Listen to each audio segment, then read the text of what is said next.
আমার এই দুই চোখে দেখছি, এরকম আমার চোখে দেখছি এমন নাফরমান, এই বাংলাদেশে দেখছি আমি এমন নাফরমান দেখছি, উচ্চ শিক্ষিত, বিশাল বড় বড় পয়সাওয়ালা সম্পদশালী জানাজা পড়তে আসছে।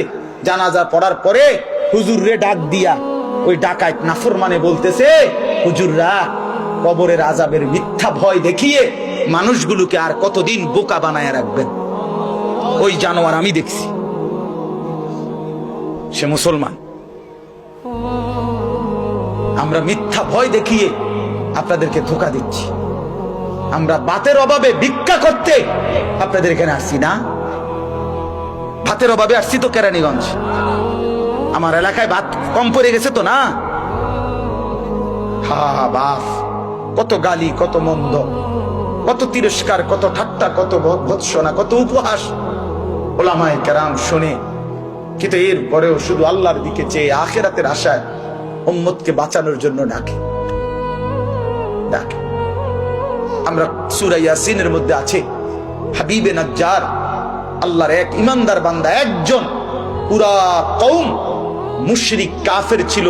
3 জন রাসূলের দাওয়াতে একজন মাত্র লোক ঈমান আনছিল। ওই লোকটা সর্বশেষ নিজ কওমকে যখন বুঝাইয়া বলছিল, ওমা লিয়া লা আ'বুদুল্লাযী ফাতারানী ওয়া ইলাইহি তুরজাউন, ও আমার কওম, কেন আল্লাহর ইবাদত করব না? তিনিই তো আমাকে বানিয়েছেন, আমাদেরকে তো তার কাছেই ফিরে যেতে হবে।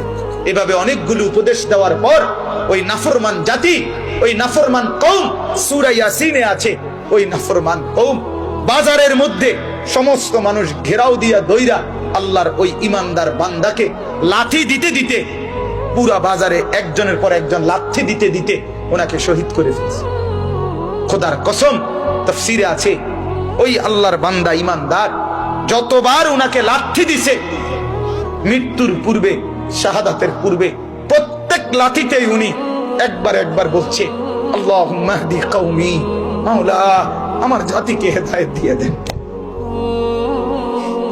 আমার জাতিকে হেদায়েত দেন। যে তাকে লাথি মারে সে তার জন্য দোয়া করে, মাওলা তাকে হেদায়েত দিয়ে দেন, হেদায়েত দিয়ে দেন। তাফসীরের মধ্যে আছে নূহ আলাইহিস সালাম 950 বছর যে দাওয়াত দিয়েছেন, অসংখ্যবার ওনার কওম, ওনার সম্প্রদায় ওনাকে মেরে রক্তাক্ত করে পুরা চেহারা ভাসিয়ে বেহুশ অবস্থায় তাই না ধইরা রাস্তার পাশে এনে ফেলে রাখতেন। যখনই হুশ ফিরে আসতো, আল্লাহর কসম আমি কিতাবে পড়ছি, আল্লামা ইমাম ইবনুল কাইয়িম আল জাওজি রাহমাতুল্লাহর কিতাবে পড়ছি, যখনই হুশ আসতো নূহ নবী সাথে সাথে চেহারার রক্ত মুছেই হাত তুলে বলতেন, মাওলা মাফ করে দেন, ওরা বোঝে নাই, আমি আবার যাব, আমি আবার বলবো, আমি আবার ডাকবো, আমি আবার ডাকবো। প্রিয় নবী সাল্লাল্লাহু আলাইহি ওয়াসাল্লাম 23 বছর এভাবেই ডাকছে। তায়েফের রক্ত মাখা দেহ নিয়েও ওই মানুষের জন্য দোয়াই করছেন কিনা বলেন? এজন্য ওলামায়ে কেরাম, দোস্ত, ওলামায়ে কেরাম আপনাদের কল্যাণ চায়।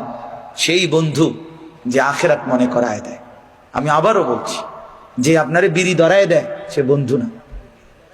যে তার পকেট থেকে লাইটার বের করে আপনার সিগারেট ধরায় দেয় সে বন্ধু না, সে আপনারে গুনার রাস্তা আগায় দিছে। যে আপনারে তার নিজের মোবাইল থেকে উলঙ্গ ছবি আপনার মোবাইলে যুবক দিয়ে দিছে, দোস্ত আল্লাহর কসম সে বন্ধু না, সে শয়তান। শয়তান দেখতে মন চাইছে, এইটাই শয়তান, এটাই শয়তান।